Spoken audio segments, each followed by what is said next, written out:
En ese punto, at that point, impaciente por conocer su propio origen, impatient to know his own origin, Aureliano dio un salto. Aureliano skipped the pages. Then the wind began, warm, incipient, full of voices from the past, the murmurs of ancient geraniums, sighs of disenchantment that preceded the most tenacious memory.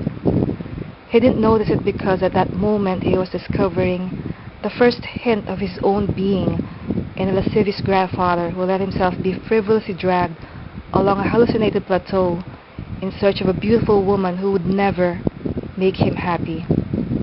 Aureliano lo reconoció. Aureliano recognized him.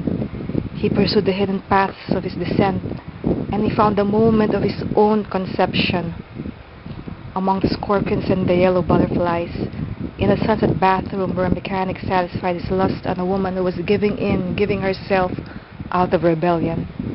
He was so absorbed that he did not feel a second surge of wind either, as a cyclone tore the doors and windows off their hinges, pulled off the roof of the east wing, shattered and uprooted the ground.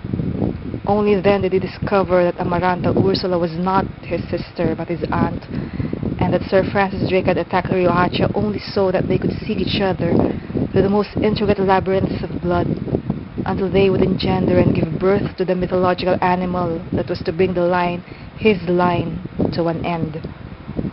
Maconda was already a frightening whirlwind of dust and rubble being spun about by the wrath of the biblical hurricane when Aureliano skipped 11 pages so as not to run out of time, with facts he knew only too well.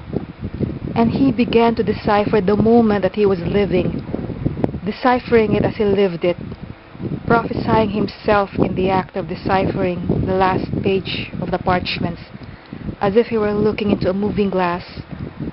Then he skipped again to anticipate the predictions and ascertain the date and circumstances of his death. Before reaching the final line, however, he had already understood that he would never leave that room, for it had been foretold that the city of mirrors would be wiped out by the wind and exiled from the memory of men at the precise moment when Aureliano Babylonia would finish deciphering the parchments, and that everything written on them was unrepeatable since time immemorial and forevermore, because races condemned to 100 years of solitude did not have a second chance on earth. Gabriel Garcia Marquez, 100 Años de Soledad, 100 Years of Solitude, translated by Gregory Rabasa. I tweaked the translation a bit with apologies.